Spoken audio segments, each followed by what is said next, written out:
Hello, everyone, and welcome to another episode of Milkshakes, Markets, and Madness. This is a show where we talk about the financial markets, we talk about the madness surrounding those markets, and we do it all through the lens of the dollar milkshake theory, which is a framework for understanding how the system is designed, how it works, and how it may react in some kind of a sovereign debt crisis.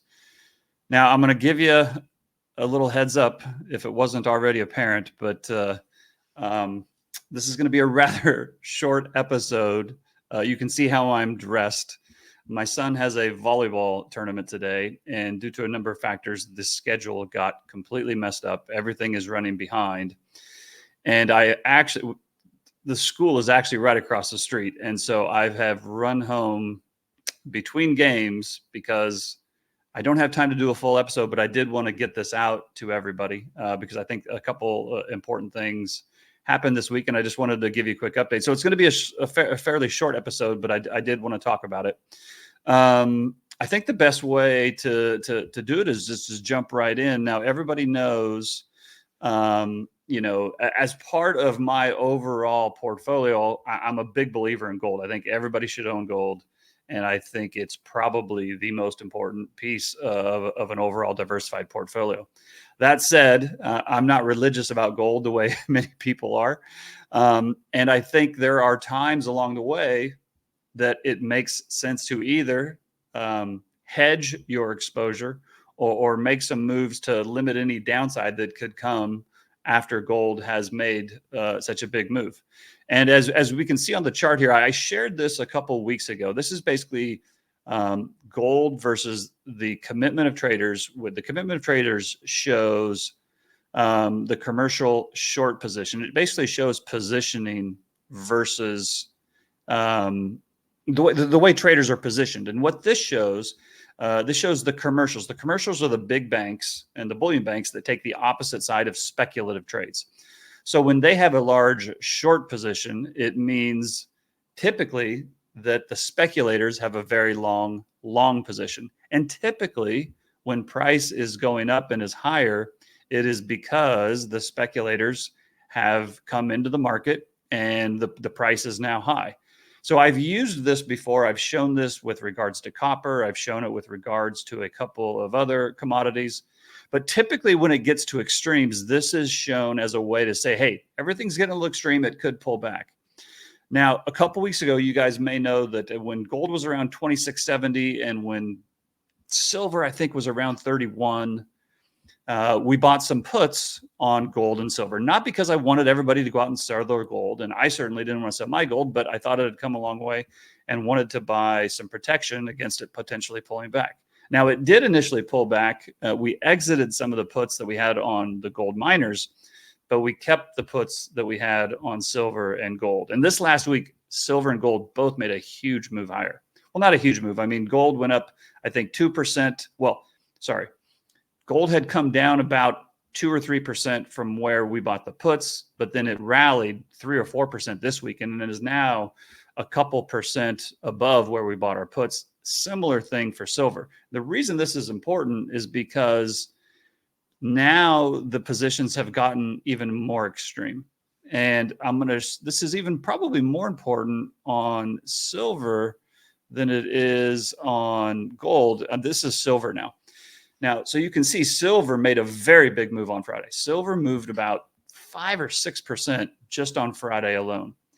And what the pink position here again shows the commercial short position. The pink line is always a week delayed. So my guess is that when we come in next week, the pink line will be even lower, which will show the commercial short position is even a bigger short, or the commercial short position will have gotten shorter, which would mean the commercials are being forced to cover. In other words, part of the reason that silver would have gone up so much would be because of a short squeeze. And one of the things I said a couple weeks ago when we went over these is I was explaining why I felt that this chart or these caught positioning reports were important when things are at their extremes. And I said at the time they weren't necessarily bearish. And that if it turned out that it was different this time and the commercials had to cover, then you would see a short squeeze and you wouldn't see silver go to 31 or 32. You'd see it go to 40 or 50 bucks. Now, I'll tell you, I don't think that that's happening, but I am not going to sit here and say that that can't happen. That could absolutely happen. Again, maybe that's what there was a lot of trading in silver on Friday. Perhaps the reason that it went up so much is there was some short covering. Now, I don't think that that's the case, but we will find out. And part of the reason I wanted to go over this a little bit was because sometimes people will accuse me of saying I only point out when I'm right and I never point out when I'm wrong. Now, I can easily disprove that. I have many times pointed out where I've gotten things wrong, and I get things wrong a lot. And if in a couple months, when the puts that we bought expire, if silver is still at these levels, or if gold is still at these levels or higher, and those puts do not pay off, I will say that they did not pay off, and I will say that I was wrong. But as of right now, I think it's going to be very interesting over the next couple of weeks to see whether the short position is getting unwound and that's leading to higher prices, or if these extremes are going to start to reverse a little bit. I think I remember showing you guys back in May, the copper looked just like this. And, the price was screaming higher. The shorts were getting bigger and bigger, and that reversed dramatically. Now, again, I don't know whether that will be the case this time or not, but I think, we're probably going to find out in the next 2 or 3 weeks which way this is going. Now, the other thing I wanted to show you is you've heard me talk about the dollar as a tool of empire, and it can be used as a weapon.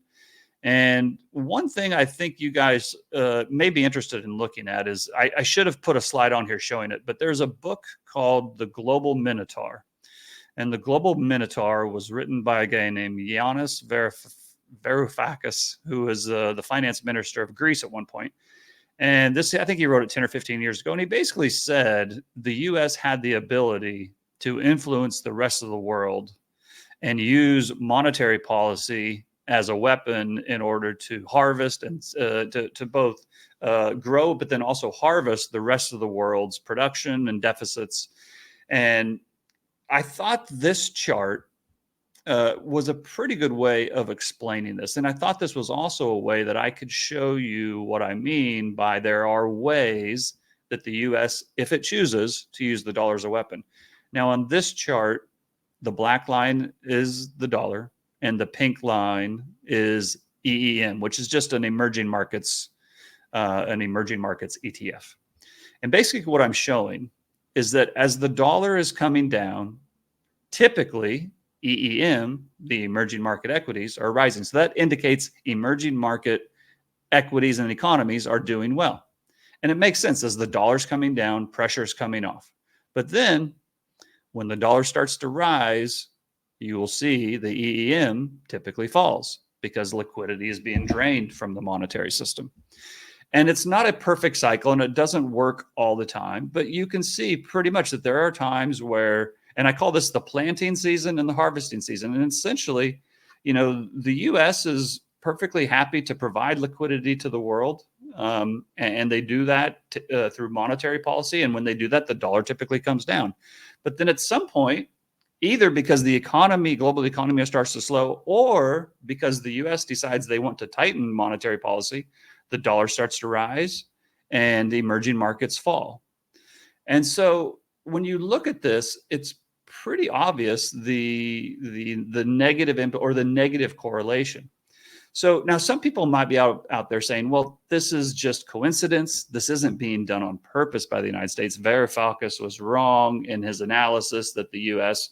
can, both grow and then harvest the emerging markets whenever they choose to do so. But I would encourage you just to think about this a little bit. Now, whether or not you would do this is somewhat irrelevant, right? But, if you happen to think that the U.S. is an empire, and you happen to think that they're not against doing things like sanctioning countries and potentially even going to war with countries, then why wouldn't they use monetary policy as a way to hurt other countries? And not necessarily hurt them, but to kind of keep them in line or to influence them or get them to, put them in somewhat of a vulnerable position if they are trying to then exert certain policies or have certain things go certain ways. And then I would say, even if you wouldn't do this, don't you know some people that might? And if they had the ability to do this, are you so sure they wouldn't do it? And even if they don't do it, are you 100% certain they never would? And so, this is just one way in which the US has the potential and the ability, whether or not they choose to use it, to greatly influence the economies around the world without really lifting a finger of diplomacy or military might. This is all just done through monetary policy. And so I just wanted to point this out. I wanted to point out the book. Again, as we talk about the dollar milkshake theory, as we talk about the ability for the US to greatly influence the rest of the world and the global economy and the way they can use the dollar to do that, I thought this was a relatively easy to understand way to explain what I'm talking about. So anyway, I've got to run. My son was just calling me on the phone while I was recording this, but I did want to get this out to you guys. I hope you have a great weekend. I hope you have a great week, and we'll be back again next week. Oh, and one other thing I was going to say is, we talked a couple weeks ago about, Santiago Capital is my regular business. This show, the Milkshakes Markets and Madness, is just a fun way to keep in touch with people on a video basis. But then Macro Alchemist is a way to get out some of the deep thinking research that we do. And I would again encourage you to go to Macro Alchemist and look at some of the different reports we wrote. I would, if you missed it a few weeks ago when we talked about it, I would encourage you to look up the report about carry trades, because that will also explain a way that currencies can be used as a weapon. Okay, that's it for me. Have a great weekend. Bye.